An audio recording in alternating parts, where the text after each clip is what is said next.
Olá, a gente está ao vivo aqui com Juliana Faber, que é uma alegria estar com você. Sempre são encontros bem bons quando a gente se encontra com muita coisa para conversar e hoje a gente vai falar sobre a água que somos, né? E sobre esses fluxos todos. A gente estava aqui antes de entrar falando, vamos no fluxo, né? Mas antes de eu passar a palavra para a para Juliana, eu quero apresentar ela. Ela é escritora, é permacultora, é empreendedora social e educadora ecológica, né? Tanto de formação como de vivência na prática, na vida. Viveu 7 anos no Instituto de Permacultura e mais de 20 anos em comunidades intencionais, sendo que em 2011 vive na Ecovila Piracanga, onde criou a Plante Água, e que é dos grandes empreendimentos que a gente tem hoje aqui no Brasil e do qual ela vai poder contar para a gente um pouco mais. Esse empreendimento ele é focado na educação para o cuidado das águas e na oferta de produtos biodegradáveis, eficientes e de cadeia sustentável a preços acessíveis. Ela escreveu livros como Somos Água e Água Mãe, Águas, Mulheres e Cerrado. Esse eu ainda não tenho, quero ter. E atualmente vive entre a Mata Atlântica baiana e o Cerrado goiano, com foco no desenvolvimento de projetos de educação para o cuidado e responsabilidade com as águas. Então, é um prazer enorme ter você aqui, muito agradecida desde já pela sua jornada e muito curiosa de saber mais, né? E da gente poder contar para quem estiver aqui com a gente e para quem for assistir esse vídeo depois sobre essa jornada com as águas. Julie, está com você a palavra. Oh, muito grata, Flávia, pelo convite. Assim, é uma honra muito grande conversar com você, né? Essa é uma grande referência para mim. E, enfim, é um tema que eu amo muito, né? As águas. E dar uma contextualizada, assim, trazer um pouquinho da minha história, assim, muito brevemente, né? E, bom, eu sou filha de pequenos agricultores do sul do Brasil, né? Que plantaram tabaco até meus 5 anos de idade. E essa cultura, esse contexto me fez escolher outros caminhos, né? Porque eu vivi na pele, né, esses malefícios de alguma forma, né? Acabei nascendo prematura, tive que fazer uma cirurgia com 3 dias de vida, né? Tenho uma sequela num dos lados do meu corpo, né? Provavelmente em virtude do uso de agrotóxicos, né? Então, eu costumo dizer que eu virei ativista ecológica quando eu fiz essa conexão entre, né, o uso dos agrotóxicos e a minha sequela, né? E desde dessa tenridade, assim, lá pelos meus 8, 9 anos, eu comecei a me questionar, né, sobre esse planeta, assim, né? A minha pergunta sempre foi, uau, deve ter pessoas e iniciativas que cuidem desse planeta, que consigam reconhecer essa beleza, né? E se proponham a cuidar, né? E, bom, meu pai tinha uma super referência, né, na ecologia, que era uma figura chamada José Lutzenberger, né, que é um dos grandes nomes, né, do movimento ecológico no Brasil, foi um dos criadores, inclusive, do movimento, né, e que foi Nobel alternativo também, né, e acabou que o Lutz ele se tornou a minha grande referência também. E eu fui trabalhar com ele aos 17 anos, né, e para mim, assim, uau, foi de realmente perceber que aquele era o meu caminho, né? Porque o Lutz, nessa época, ele já estava aí se despedindo desse plano de alguma forma. Então, né, ele realmente transbordava todo esse entusiasmo e esse amor pela vida, né? Falando com a mesma paixão da explosão de uma supernova do que da função ecológica da mosca da fruta, assim, né? E isso acabou definindo realmente os meus caminhos, né? Logo depois, com 19, eu acabei indo morar numa comunidade intencional, um pequeno grupo de jovens que se propuseram a viver na natureza, isso no sul do Brasil. Então, a gente passou 4 anos vivendo numa reserva na Mata Atlântica, sem luz elétrica e sem banho quente, né? Com 19 anos a gente faz qualquer coisa, né? Mas foi nessa época que eu tive esse acesso à permacultura, ainda não tinham, isso era tipo 98, 99, ainda não tinha um curso de permacultura no Brasil, então acabou que um dos integrantes dessa iniciativa foi fazer um curso na Argentina, né, e aí acabou, né, nos trazendo, e a gente realmente se propôs a colocar na prática, e foi por aí também que a gente acabou tendo acesso ao movimento de ecovilas, né, também várias metodologias de resolução de conflitos e de comunicação. Naquela época a gente tinha como base o consenso, enfim. E começamos realmente a transitar nesse mundo, assim, né? E aquilo para mim assim foi realmente uma escolha, né? E de compreender e de criar, de ser realmente um ser prático, assim, né?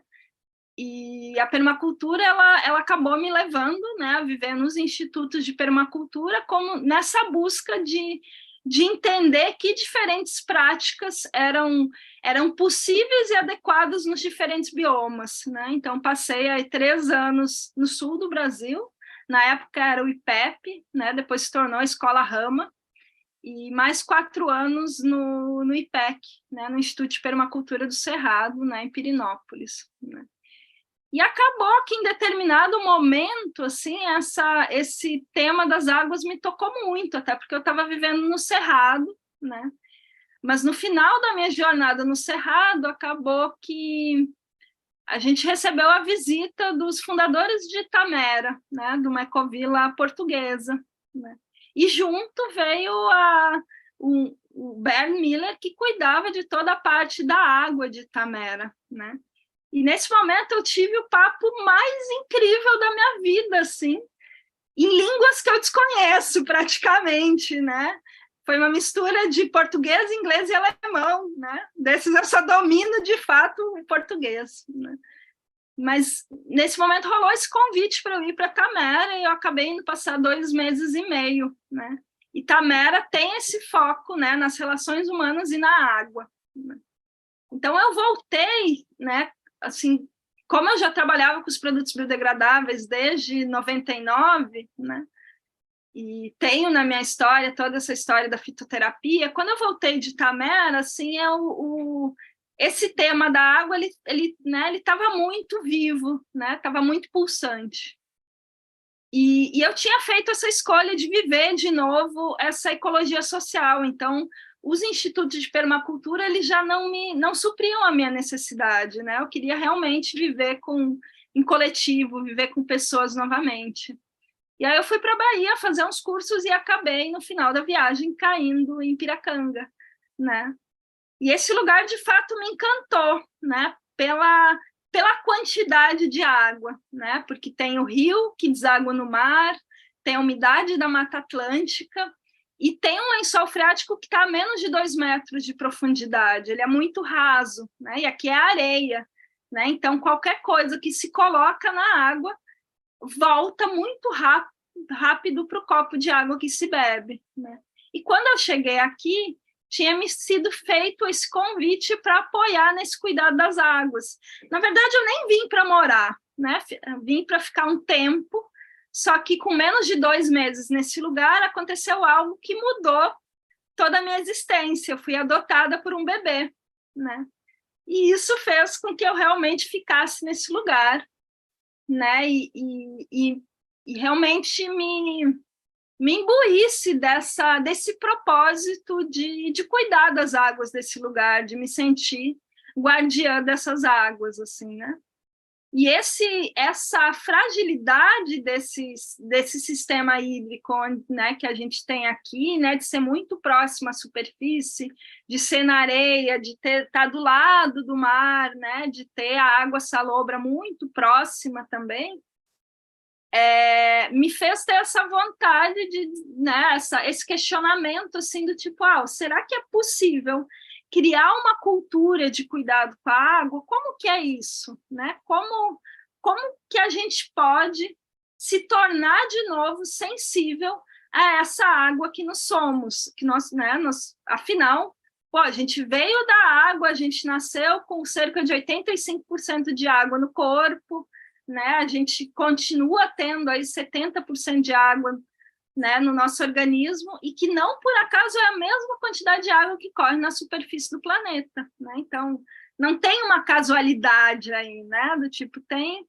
E eu comecei a me perguntar sobre o porquê, né, de trabalhar, né, de estar tão próxima a esse tema, porque nesse mundo da permacultura eu trabalhava com muitos temas, né? E essa diversidade, ela me realiza muito, né? E a partir do momento que eu me tornei uma referência num único tema, isso começou também a me causar um certo incômodo, assim, né? No sentido de, como assim? Eu virei uma pessoa monotemática, né? Mas também me veio esse lugar de, né?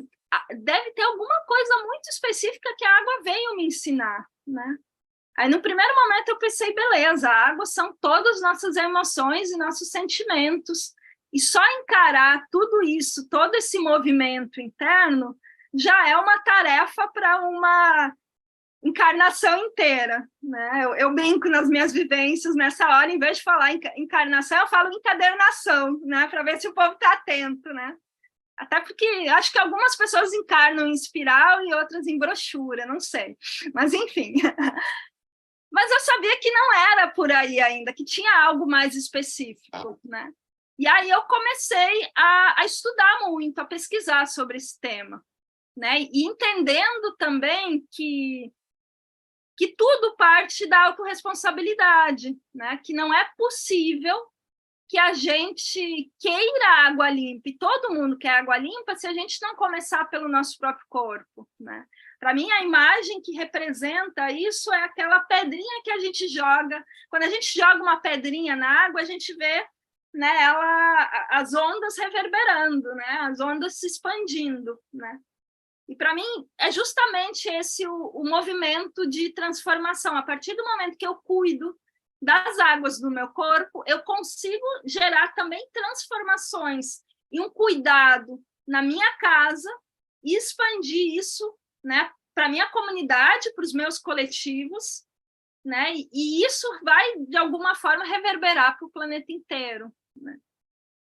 Então, eu comecei a me dedicar dentro desse movimento, assim, contando com o fato de que a gente vive em cerca de 150 pessoas nesse lugar, nessa ecovila, e passam pelo menos 3.000 hóspedes por ano. Então, eu pensei, se eu consigo criar uma cultura, né, de cuidado com a água nesse lugar, eu posso expandir isso, né? Eu posso gerar esse efeito de onda, né? Mas, para isso, o foco precisa ser a educação, porque a gente tem muitos hábitos arraigados, né? Então, como a gente volta a sensibilizar as pessoas para esse cuidado, né? Porque a gente está habituado, né? Se há, sei lá, 100 anos atrás tinha um único produto que garantia toda a limpeza de uma casa, que era o sabão, que é feito com 3 elementos, com ácido, com uma base, com água, né?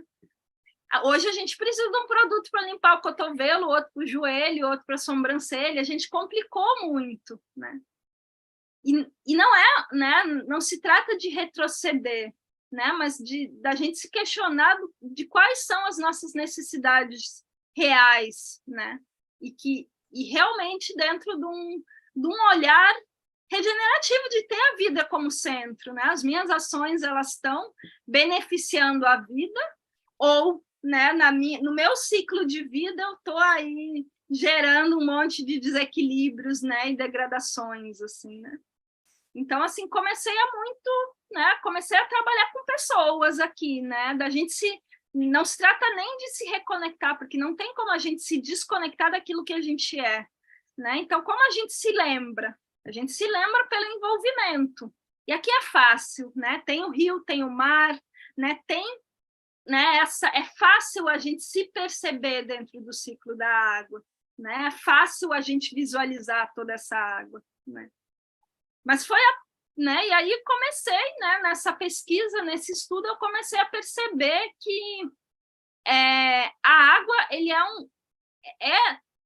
um universo, né? Tem muita coisa, né? Que ela não é de longe aquilo que nos ensinaram na escola. Ela não é um líquido sem cor, sem cheiro, né? Sem insípido, sem cor, sem cheiro e sem paladar, né? Não, ela difere muito, ela tem uma estrutura, ela tem um pH, ela tem diferentes cores, né? Ela tem, né? Descobri até a minha profissão do futuro, eu vou ser sommelier de água, achei super chique, né? Mas enfim, e aí a partir do momento que eu fui descobrindo esse universo, né? Eu também fui descobrindo que ela nos traz muita coisa, e que ela é um organismo vivo, e isso é muito perceptível. Claro que esse olhar, né, de ser um organismo vivo, os povos originários trazem desde sempre, né? Mas ela tem uma pulsação, por exemplo, que pode ser vista, né? E não é por acaso que quando, né, nas 3 primeiras semanas de gestação, a gente ainda não consegue identificar o exato lugar onde vai ser o coração, porque não está formado, né? Mas tem uma pulsação ali que a água traz, né? Então, fui descobrindo várias coisinhas assim que foram me tocando. Mas, de fato, quando eu me deparei, né, com esse assunto da memória da água, que várias outras coisas começaram a fazer sentido, né? Quem trouxe muito essa temática da memória da água foi o Masaru Emoto, que foi esse fotógrafo japonês, né, que ele fotografava a água em diversos lugares do Japão, né? Depois ele pegava essa água, ele pegava uma quantidade muito pequena, fotografava em microscópio eletrônico, e ele percebeu que quando a água vinha de lugares límpidos, né, trazia imagens muito bonitas, muito simétricas, né? Mas quando vinha de lugares sujos, era algo completamente disforme, né? Algo muito, muito feio mesmo, né? E aí, em determinado momento, ele pega a água de um lugar limpo, põe no meio da rua, chama pessoas aleatórias e pede para essas pessoas abençoarem a água, cada um do seu jeito, né? Então, cantando, rezando, fazendo imposição de mãos, não importava, né? A ideia era que cada um conseguisse colocar o seu amor naquela água. E aí, quando ele fotografa de novo, ele vê que a água, ela muda, essa água suja, ela muda né, de forma, de estrutura, né? Ela tem uma imagem tão bonita quanto a água limpa, né? Claro que isso, quando chega até a gente, né, quando chegou até mim, assim, gerou um certo impacto, né? Mas é mais uma das informações que chegam, né, até mim o tempo todo. Nisso, o Masaru Emoto, ele chega a essa conclusão de que a água não só tem memória, mas ela também potencializa as informações que se colocam nela. Isso não é algo novo. Em 1796, o Samuel Hahnemann, que criou a homeopatia, ele já se utilizou, né, desse mesmo campo, né? A homeopatia, ela é uma tintura-mãe, né? Ela é a extração de um princípio ativo de uma planta, de um mineral ou de outra substância pelo álcool, né? E que depois é diluída em água e dinamizada pelo movimento, né? E hoje a homeopatia, ela é reconhecida no mundo inteiro, inclusive, né, pelo nosso Sistema Único de Saúde, né, como uma medicina complementar, né? Mas aí, em determinado momento, o Masaru Emoto, ele fala, né, que esse experimento, né, de observar a água enquanto tendo memória, ele poderia ser reproduzido na casa, né, de forma doméstica, né? E aquilo me encantou. Eu disse, uau, tá, né? Quero ver, gosto de ver, né? que é um experimento bem simples, né? Que é o experimento do arroz, que são 3 frascos de vidro, né? Onde, num primeiro frasco, você escreve, né? Você coloca nos 3 frascos a mesma quantidade de arroz cozido, sem sal, em frascos bem limpos de vidro, a mesma proporção de arroz em cada um. No primeiro se escreve a palavra amor, no segundo a palavra ódio, e na terceira a palavra indiferença, né? Eu disse, beleza, eu vou fazer isso, mas se eu fizer isso sozinha, vai ter um determinado, vai ter um impacto. Se eu fizer isso com outras pessoas, vai ter outro impacto, né? Então eu chamei alguns amigos, 100 deles toparam, né? Aí a gente criou um pequeno protocolo, né? A ideia era bem simples, era que todo mundo fizesse, né, da forma mais semelhante possível e que durante um mês a gente trocasse, né, os resultados desse experimento, né? Isso foi no primeiro semestre de 2018, fazem 5 anos atrás. Daqui a pouco eu vou mostrar os vidros. Aliás, vou pedir aqui para alguém me pegar. Igor, pega os potes do arroz aqui, por gentileza. Pô, esqueci, fui amadora nesse sentido. Mas, enfim, vale dizer que 90% desses frascos, né, desses experimentos, deram o mesmo resultado, né? E aí, deixa eu mostrar aí para vocês que eles estão chegando. Olha, eu só tenho ainda dessa época o amor e a indiferença. O ódio eu perdi numa vivência, né, que eu sempre mostro, e eu esqueci no salão, e acharam que era arroz, que era algo podre, de fato era. Esse é o amor, de 5 anos atrás. Ele está amareladinho, mas, pô, 5 anos, haja energia para sustentar o amor, hein? Essa é a indiferença. O ódio, ele era um pouquinho mais claro que a indiferença, mas não muita coisa também, né? E aí, claro, quando eu vi isso, assim, né, e, pô, não foi 1 ou 2 experimentos, né? Claro, não é experimento científico, mas 90% deu a mesma coisa, né? Então, para mim, foi assim, uau, né? Gerou um impacto, né? E aí, um dia eu estava mostrando esse experimento e eu estava falando desses níveis de transformação, né? Do nosso corpo, da nossa casa, da comunidade, do planeta, quando me caiu uma ficha, assim, né? Eu disse, uau, né? Essa pergunta, eu percebi que naquele momento, essa pergunta sobre o que a água tinha para me ensinar, né? Uma das coisas, estava para ser respondida. Né? E aí me veio assim com muita clareza, assim, não, peraí, né? Nós somos aí 70% de água, né? Que não por acaso é a mesma quantidade de água que corre no planeta. O que acontece toda vez que eu tenho pensamentos negativos sobre mim mesma, né? Eu não só, né? E aí, pô, todo mundo tem o seu repertório, né? E somos muito bons enquanto seres humanos em ter repertórios negativos, assim, né? Mas se eu tenho, né, sei lá, pensamentos de não merecimento, não capacidade, medo, desamor, eu não só contamino as minhas águas interiores, mas eu bloqueio a minha capacidade de transformação também, desses diferentes níveis, né?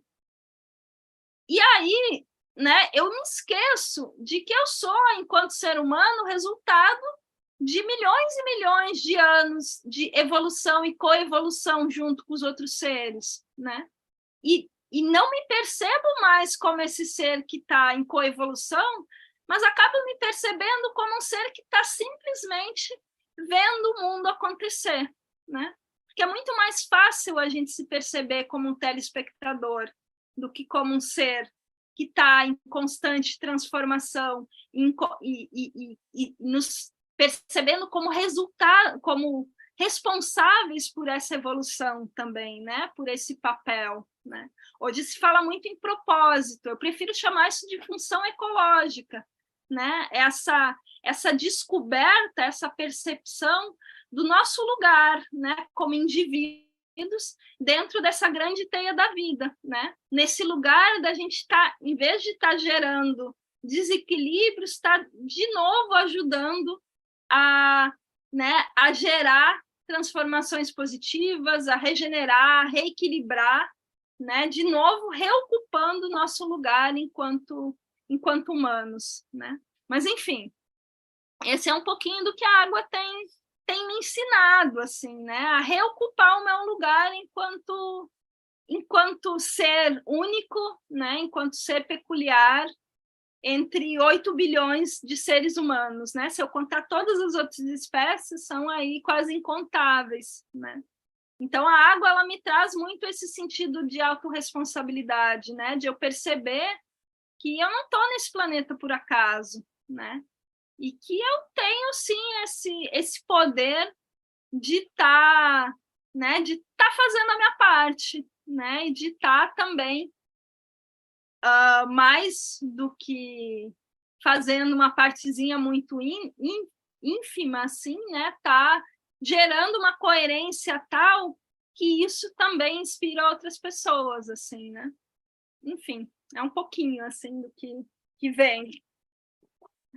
Uma delícia ficar te ouvindo aqui. Eu acho que eu continuaria facilmente só na escuta mesmo. Por conta disso, assim, eu quero só trazer uma fala linda sua, que é a gente se relembra, né? O lembrar-se de si pelo envolvimento. Eu acho que aí tem uma chave, né? Que é a experiência que dá, e que, assim, se você puder aprofundar um pouco mais, né? Como que são essas práticas de se envolver, né? Porque tem um lugar que é a gente se reconhecer água, né?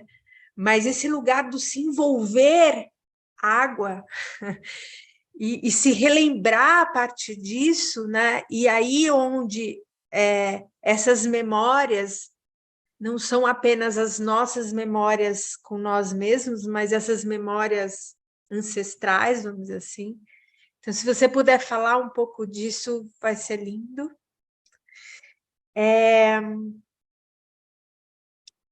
Acho que aí esse lugar da memória da água também tem uma chave, e uma chave do autocuidado, né? Uma chave do valor, né? Da valoração mesmo, né? Disso que é tão essencial à vida, né? Que é a própria vida. E então, assim, esse lugar da água como esse elemento fundamental, acho que também daria para a gente ir por esse caminho, digamos assim, por esse fluxo. E aí uma pergunta, talvez um terceiro tópico aqui para a gente desenvolver um pouco mais, é esse lugar do bloqueio das capacidades de transformação evolutiva, né? Porque nesse mundo esse mundo que é bombardeado literalmente pelo negativo, que se evolui, né? que ganha visibilidade pelos impactos catastróficos, né? A gente acaba que se fragmenta, né? E que vai se distanciando da própria vida, disso que é tão essencial e sagrado no viver, né? Então, quando você fala que, olha, um pensamento e vivências vão bloqueando essa qualidade da água em nós, e inclusive da nossa própria potência evolutiva, né, de transformação evolutiva, como é que faz para a gente fazer esse resgate, né? E aí volta para essa primeira para esse primeiro pergunta, né, para essa primeira fase aí, que é a gente se lembrar de nós ou nos resgatarmos, tem a ver com se envolver. Então, se você puder. Tá, não, eu vou lembrar da sequência, mas vamos lá, você vai me lembrando.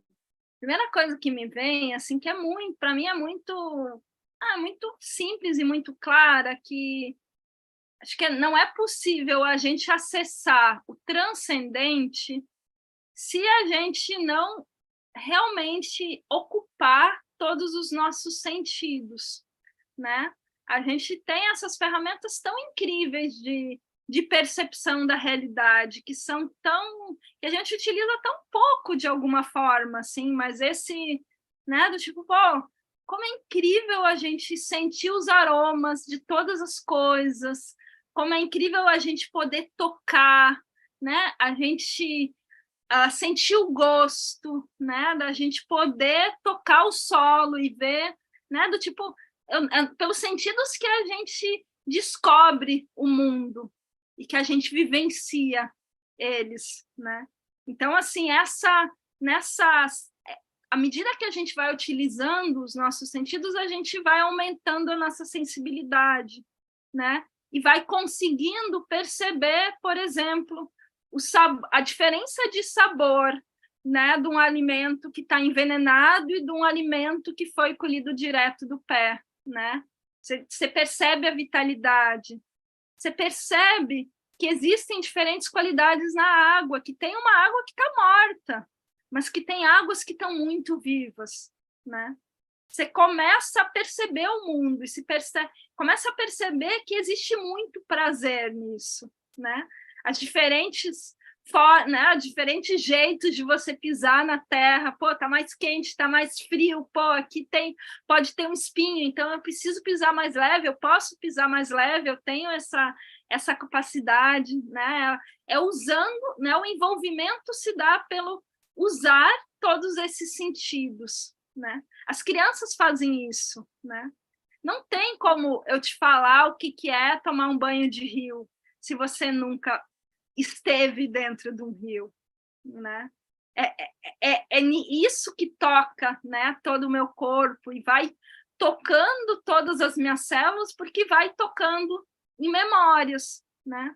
Eu gosto muito nas minhas vivências convidar as pessoas a lembrar do que eu chamo de seus corpos d'água da infância, né? Porque quando a gente nasce, a gente ainda é muita água, né? Então, se você coloca um bebê que está recém-engatinhando perto de qualquer, né, superfície de água, pode ser uma poça, pode ser uma bacia, qualquer coisa, esse ser ele não vai ter dúvidas, ele vai se direcionar para aquele lugar, porque ainda tem essa memória muito viva, né? E a partir do momento que a gente se lembra da nossa relação com a água na infância, a gente também vai reavivando a nossa relação com essa água que nós somos, né? E para mim, é dessa forma que a transformação e a sensibilização acontece. Eu gosto sempre de citar uma fala, né, de um ser que, para mim, assim, hoje é uma das minhas grandes referências no mundo, assim, um ser que eu amo muito, que eu tenho assim, a alegria de poder chamar de amigo, e mais do que nunca, assim, dizer com muito orgulho que essa figura hoje é um ser imortal, né, que é o Ailton Krenak. E eu participei um dia de um evento com o Ailton, que era um evento de educação ambiental, que ele fez uma brincadeirinha assim no final, que foi uma brincadeira com fundo de verdade, né? Que ele falou assim: é um evento de educadores ambientais. Eu disse: ele disse: pô, se eu soubesse eu não teria vindo, porque muitas vezes os educadores eles agem como se fossem mecânicos de um carro, né? Você vai lá na mecânica, eles detectam um problema, eles te olham com uma cara assim do tipo, pô, você fez coisa ruim, e te dão uma solução, né? E você se vê como um ser alheio àquela situação, ou mais do que isso, você sente culpa pelo que você fez. E muitas vezes a gente se sente assim, em relação à natureza externa, né? Quando eu começo a falar de produtos biodegradáveis, quando eu começo a falar de cuidados com a água, as pessoas muitas vezes se sentem assim, né? E isso, né, essa separação, essa culpa, ela jamais vai gerar uma transformação.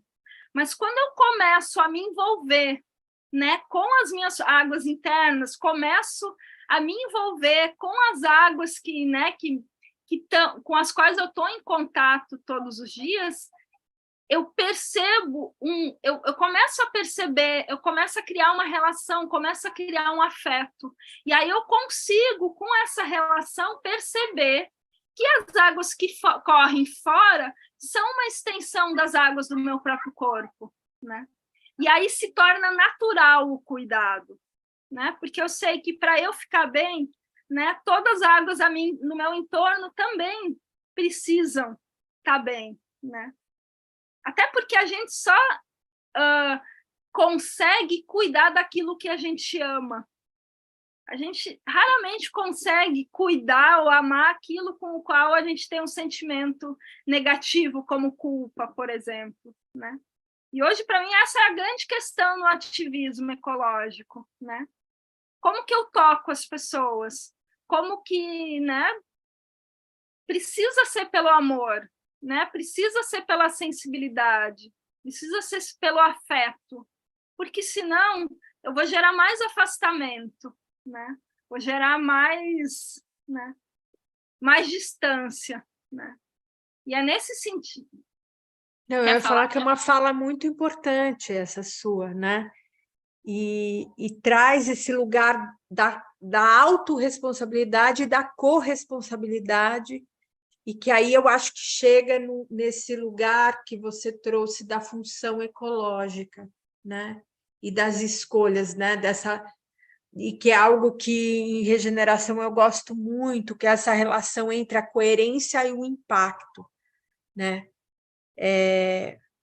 E quando você, dentro desse cruzamento entre coerência e impacto, a gente inclui o afeto, né? Inclui esse saber-se parte, esse pertencimento, né? Esse senso de pertença, de fato, me parece que tem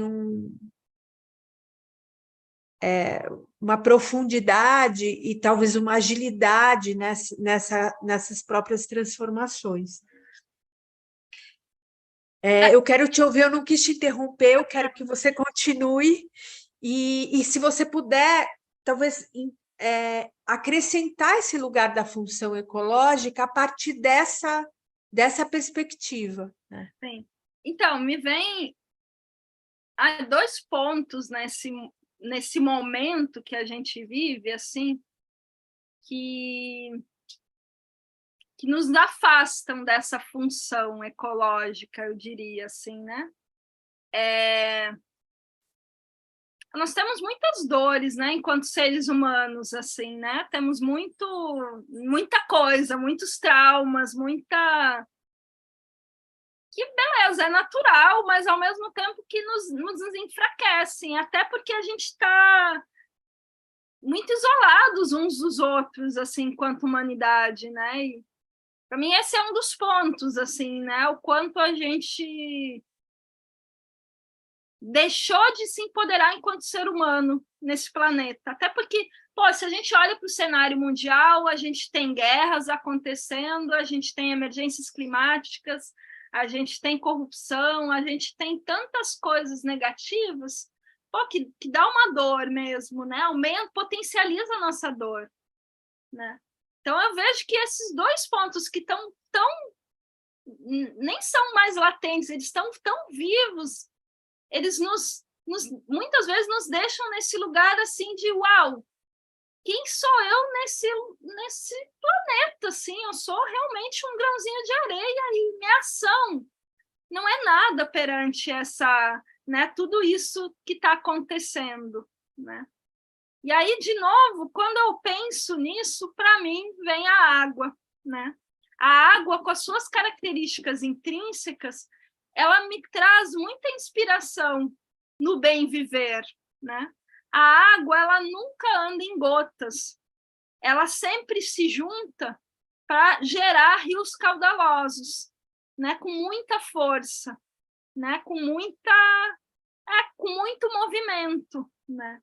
Então eu percebo que hoje, mais do que em qualquer outro momento, a gente precisa de novo se reconhecer em coletivo, né? Buscar essa força de ação, né, nas nossas egrégoras, né, nos juntar aos nossos, né, para perceber essa força de transformação que a gente tem, né, de perceber que sim, que a gente está dentro dessa teia da vida e que o meu lugar existe, né, um lugar de encaixe, e que esse lugar, se eu ocupar ele né, realmente, ele vai ajudar a reequilibrar o todo.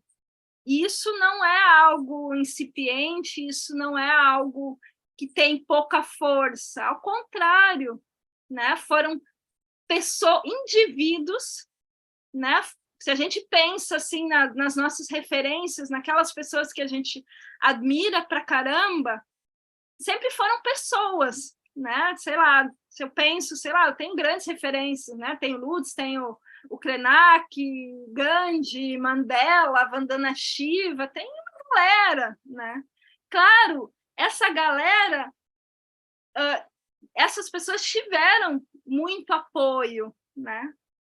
Tiveram ligadas a muitos outros seres, mas elas confiaram nessa vozinha, né? Nessa voz quase imperceptível que vinha do coração, que vem do coração, e que todos nós ouvimos. A gente sabe o que é melhor para a gente e para o planeta. Por mais que a gente receba um monte de informações da mídia, por mais que, né, a gente acaba se amortecendo pelas nossas dores, por mais que, né, tenha tanta coisa acontecendo, mas essa voz nunca deixa de nos falar, né?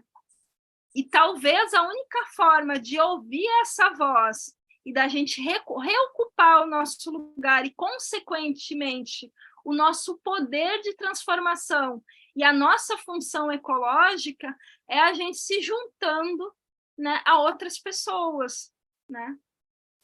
Eu sou um ser que sou muito, né, eu me considero um ser muito sensível, e eu tenho uma necessidade para realizar aquilo que eu acredito que eu vim para realizar, mas também para me fortificar enquanto indivíduo. Eu tenho uma necessidade de viver perto dos meus, né?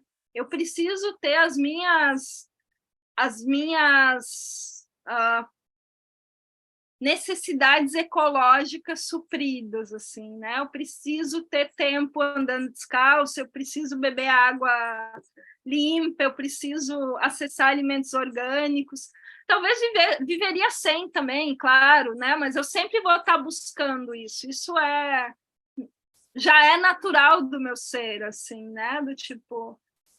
Então, assim, para mim é muito esse lugar, assim, para eu poder encontrar esse lugar de encaixe, eu preciso encontrar as ferramentas que me dão essa força, né, para eu fazer o que eu vim para fazer, né? Não tem outro jeito, assim, né? Eu preciso realmente encontrar o meu lugar, né? Eu preciso, né? E aí para mim vem essa terceira, né? Essa terceira questão que você trouxe também do cuidado, né? Como que eu, né? A gente hoje tem acesso a muitas ferramentas assim para o viver bem, né? E a gente precisa, né? Tomar posse dessas, não tomar posse, mas a gente precisa acessar realmente essas ferramentas para se firmar nesse caminho, né? E para mim, assim, começar através do corpo, né? Tipo, pô, que tipos de produtos eu estou, né, botando na minha pele, que é o meu maior órgão de absorção, o que eu estou comendo, né? Que sensibilidade eu tenho àquilo que eu estou comendo, né? Que água eu bebo, né? Com que, sei lá, com que músicas eu me nutro, né? Com que tipo de práticas que eu tenho no dia a dia. Tipo, todas essas coisinhas que não são só detalhes, mas que definem né, eu poder caminhar todos os dias vão me ajudar a eu ficar firme, né? Eu comecei, por exemplo, a fazer lives toda segunda-feira. Eu não estou fazendo essas lives só porque é legal. Eu estou fazendo por uma necessidade pessoal, né? De me inspirar para poder continuar firme no caminho, né? Porque, pô, bate o cansaço, né? Cara, eu sou, né? Tô aí, né? Eu tenho um sonho bem simples, né, Flávia? Que é dominar o mundo, né? Com os cuidados com a água. Ele é bem simples, né? Além disso, eu sou mãe, sou empreendedora, né? Trabalho, né, com projetos de educação também, né? Então, pô, preciso, né, me relembrando o tempo todo, né? E eu só me lembro o tempo todo disso porque, pô, tô em meio a pessoas muito incríveis, assim, sabe? Enfim, não sei Fala se eu um pouco, respondi. sim, me fala um pouco sobre o seu empreendimento, né? Como é que, né, você trouxe esse lugar dos produtos, né, desse uso dos produtos como uso cotidiano e dessa relação. Então, entendendo todo esse entendimento, né, compreendendo todo esse entendimento sobre a água interna e externa e nas relações, né, como é que é empreender no Plante Água? Então, atualmente esse tem sido para mim uma das maiores fontes de autoconhecimento, assim, e de realmente poder colocar em prática aquilo que eu acredito, né? Então a água, ela nasceu dentro desse contexto, né? Nasceu num contexto de comunidade, né? Nasceu, né, dentro de uma estrutura social que era a comunidade Inquiri, dentro desse lugar chamado Piracanga. E durante 9 anos, 10 anos, na verdade, a gente atuou dentro desse lugar, né? De um lugar onde eu sempre falei que os produtos biodegradáveis eram, de alguma forma, uma desculpa para a educação. De fato, não são isso, né? Eu parto desse princípio realmente da coerência, né? Porque se a gente não começar cuidando da água, né, a partir da gente, não tem jeito da gente querer água limpa do mundo. Ninguém vai fazer pela gente, né? Não, a coerência é a base de qualquer movimento. Então, né, a gente começou com um empreendimento muito pequeno mesmo, aqui dentro de Piracanga, criando essa cultura de cuidado com a água, né? Tendo, assim, procurando ter esse olhar sobre a cadeia produtiva também, mas mais do que isso, procurando praticar, assim, os valores que nos são muito importantes, né? O primeiro valor é a simplicidade, né? De ter tanto uma simplicidade na fabricação, procurando usar matérias-primas simples, mas também uma simplicidade na gestão desse empreendimento, mas também do acesso das pessoas a esses produtos, né? Outro valor sempre foi a acessibilidade, né? Porque quando eu comecei lá atrás a fazer os produtos, tinha poucos produtores, né? Poucas produtoras. Hoje tem muitas, que maravilha! Mas esses produtos biodegradáveis, eles, em sua maioria, não são acessíveis, né? Porque, pô, se você compra um sabonete no supermercado, você paga, sei lá, R$ 5, não sei. Pô, um biodegradável, se você compra em qualquer feirinha, vai ser R$ 20, R$ 30. Isso não é convidativo para as pessoas trocarem, né, mudarem os seus hábitos, né? Então, esse sempre foi um dos pontos para a gente. Então, tipo, cara, como a gente muda isso? Então, a primeira coisa, né, uma coisa bem simples, mas assim, que faz muita diferença. A matéria-prima mais cara num sabonete. Primeiro, uma perguntinha. Qual é o primeiro critério que você usa para escolher um sabão, um sabonete? Sem pensar, Flávia, vai. O cheiro, o perfume. Exatamente. Todo mundo fala a mesma coisa, né? Só que, primeira coisa, não existe no mundo um órgão ou uma iniciativa qualquer que valide ou que controle o que vai dentro de um perfume sintético. Se você olhar em qualquer rótulo no planeta inteiro, vai estar escrito fragrância ou perfume, né? Na linguagem NCI, que é a linguagem dos cosméticos.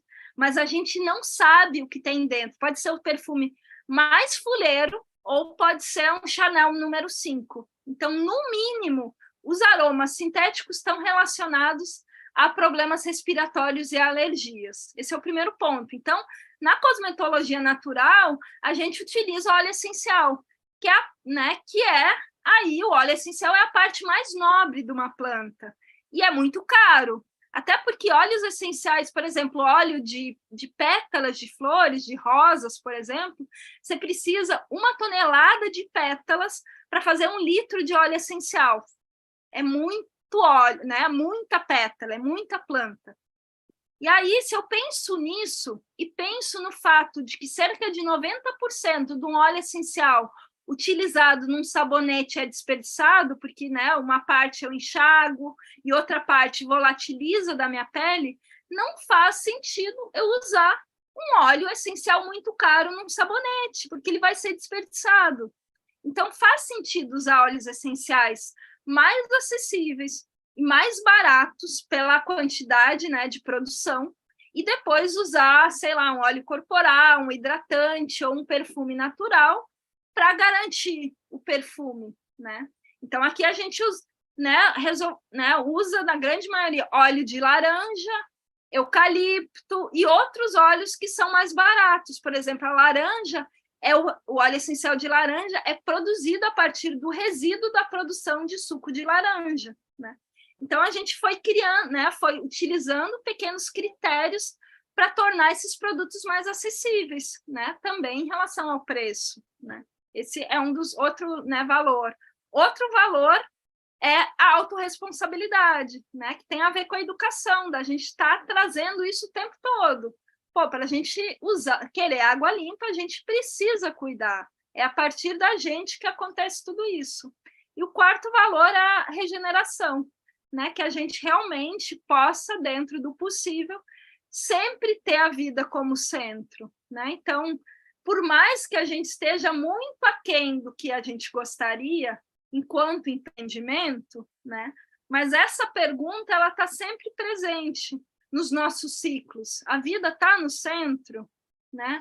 A gente está, enquanto está olhando para a gestão, fazendo isso, quando a gente pensa na cadeia produtiva das matérias-primas, quando a gente, né, leva os produtos para o consumidor, como que é isso, né? Então, a gente vai caminhando nesse sentido, né?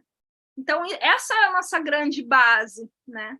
E hoje, né, dentro desse lugar de realmente ver a necessidade de expansão, porque a gente percebeu também que hoje são quase 12 anos de história, né, da Plant aqui em Piracanga, né? A gente está numa super transição, né? Porque a gente deixou de estar num guarda-chuva coletivo e a gente virou uma empresa, né? E aí tudo muda, né? Porque a gente paga muito imposto, a gente precisa ter tudo legalizado, né? A gente precisa realmente ter tudo, né, dentro da linha, dentro da lei, né? Então, como a gente se movimenta através disso e como a gente continua, né, aí na firmeza do propósito dos valores, né? Então, assim, a gente percebeu que a gente já não pode mais depender só de Piracanga, né? Então, a gente está criando outras, né? Está ampliando nossos horizontes.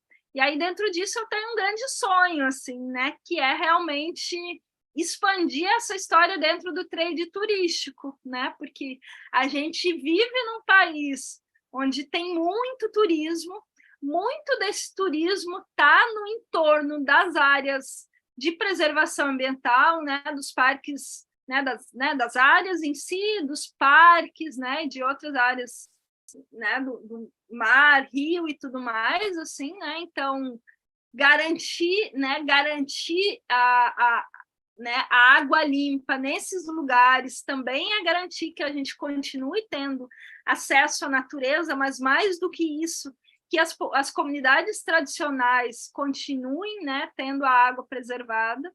né? Então, meu sonho está muito relacionado a isso. Aí eu tenho uma super linda notícia, assim, que a gente está começando uma parceria com uma agência de turismo muito linda que trabalha com turismo de base comunitária, que é a Viva Lá, que trabalha com comunidades originárias, com quilombolas, com caiçaras, com sertanejos, né? Então, assim, o sonho está se realizando, assim, né? Mas a ideia é realmente ir chegando, né, em todos esses lugares, assim, né? Por isso também que eu acabei indo morar em Alto Paraíso, eu fico entre lá e cá, né? Porque no Cerrado nascem aí 8 das 12 bacias hidrográficas que abastecem nosso país, então tudo que a gente faz por lá também tem a possibilidade de chegar em todo o Brasil. Mas é um pouco sobre isso, assim, né? E daí, daqui a uns dias a gente vai estar lançando nossa loja virtual, então a gente está em plena expansão, assim, e está super lindo o processo. Muito, muito bom. Que bom saber desse movimento todo, dessa expansão, e eu desejo muita prosperidade, que alcance mesmo, que as águas façam chegar onde tem que chegar. E me veio também essa chegar talvez nessas redes hoteleiras, né, que trabalham dentro, né, nesses circuitos do ecoturismo e acho que tem muita potência mesmo aí. Eu estou na torcida para ver crescer mesmo e fortalecer. E eu estou vendo atrás de você o seu livro, o Somos Água. Deixa eu pegar ele. Oh, tá aqui. Sim. Fala um pouquinho do seu livro também. Ele surgiu de uma pergunta, de um questionamento também, né? Como que eu poderia transbordar esse amor, esse cuidado, essa responsabilidade pelas águas, né? E aí foi assim bem sincrônico, assim, porque um dia eu fui numa vivência e uma das atividades dessa vivência era trazer, né, aflorar aquilo que estava, alguma pergunta que tivesse muito viva, né? E minha pergunta era essa. E a resposta surgiu em forma de livro, né? Me veio aí quem iria desenhar. Eu já tinha um texto que eu tinha produzido para o Colabora América, né? E me veio que não se tratava só de publicar um livro, mas de gerar um movimento mesmo, né? E aí o Somos Água ele nasceu em 2019, depois de 2020, na verdade, né, que ele saiu da gráfica. 2019 acabou sendo, né, esse movimento do crowdfunding, né, do financiamento coletivo, e que eu digo que foi para mim um super processo de autoconhecimento, porque quando a gente começa, né, uma campanha de financiamento coletivo, você não sabe quem vai se engajar na ideia, né? E aí, assim, eu vi que a minha rede é muito incrível, assim, né? Pô, foram mais de 500 pessoas que se envolveram diretamente, né? A gente, acabei fazendo essa campanha junto com a Bambual Editora, junto com a Bel Vale, né? Foi uma super parceira também. E aí a gente publicou 3.000 livros, né? De capa dura, sendo que 500 deles foram doados para escolas e para espaços de educação, né? Eu digo que Somos Água é um livro infanto-juvenil para adultos sensíveis, né? Então ele pode ser para qualquer idade, né?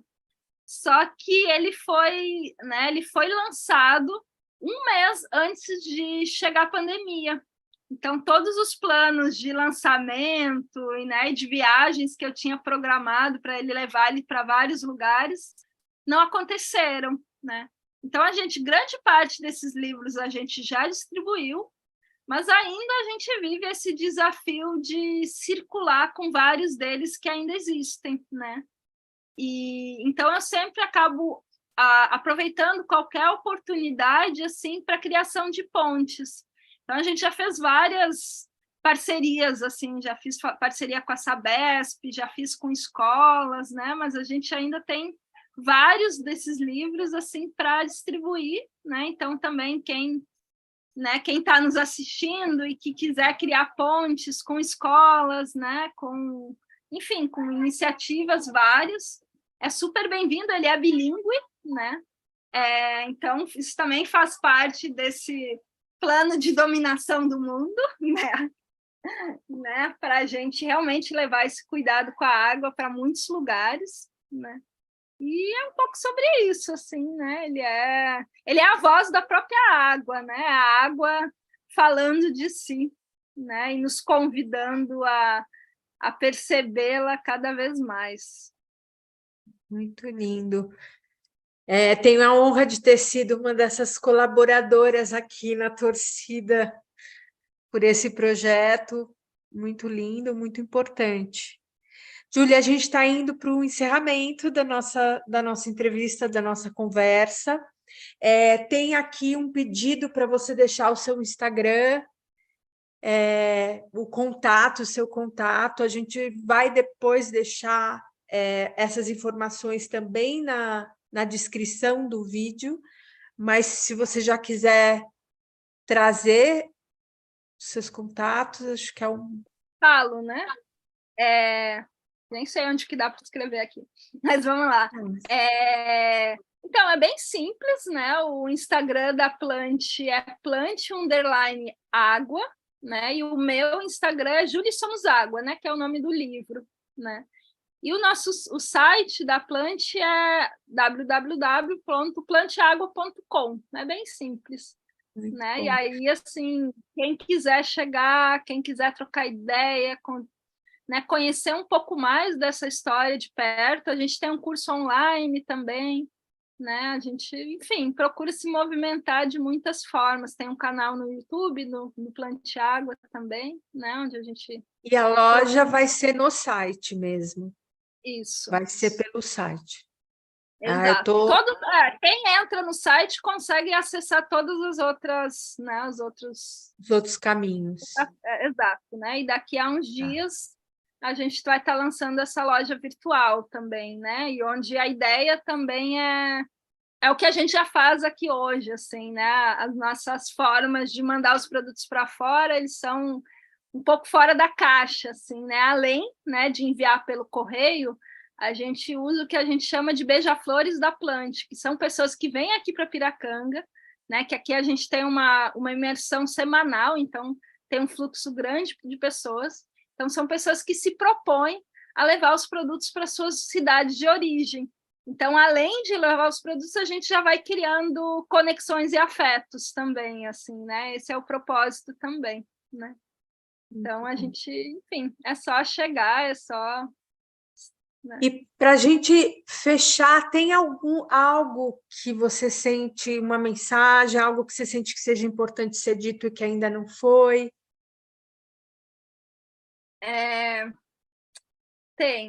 Tem, assim, falar um segundinho dessa temática que hoje ela é super importante, super séria, que é as que são os contaminantes emergentes, né?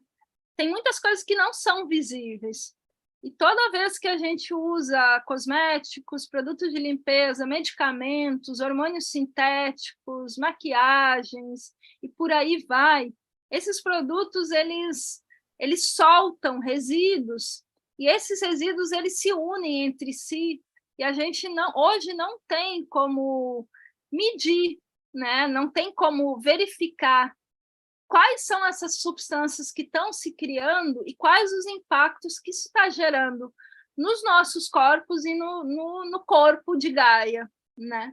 Então, por isso, para mim, esse ponto da autorresponsabilidade, da gente se comprometer cada vez mais em não sujar, é tão importante, né? Porque, beleza, a gente desenvolveu muitas tecnologias no mundo e a gente teria soluções para qualquer coisa, né? Mas o não sujar, né? O se propor mesmo a perceber as nossas águas, né? E cuidar delas o máximo possível, para mim é a ação que é a mais simples e a mais eficaz, né? A mais eficiente também, né?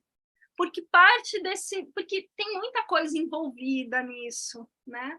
eu vou percebendo o poder que eu tenho, né, dentro do ambiente onde eu vivo, né? Eu vou percebendo que as minhas ações fazem diferença, sim, né? Eu vou percebendo que eu consigo criar conexões e consigo acessar, né, produtos e iniciativas que têm um impacto positivo, um impacto regenerativo. Eu começo, com essas pequenas ações, a perceber o meu lugar no mundo e o poder que eu tenho nesse planeta. Eu começo a perceber a minha função ecológica, né?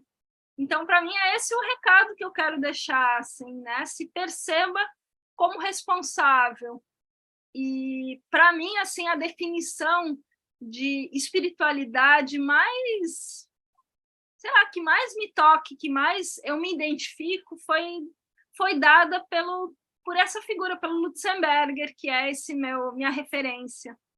E ele se denominava ateu, mas ele falava assim, que a verdadeira, a mais profunda espiritualidade é nos sentirmos partes dessa grande sinfonia orgânica que é a vida e nos sentirmos responsáveis pela sua continuidade e desdobramento, né? E é nesse lugar que eu me percebo, né? Nesse lugar de, uau, a gente vive num lugar tão incrível, né? Num planeta tão lindo, né? Que a gente é merecedor de desfrutar disso tudo e que a gente pode, sim, cuidar dele. É possível, né? É super possível. Muito grata. Eu estou saindo emocionada com as minhas águas aflorando e grata por essa sua fala muito inspiradora e importante sobre esse elemento tão essencial à vida. Grande abraço e até em breve.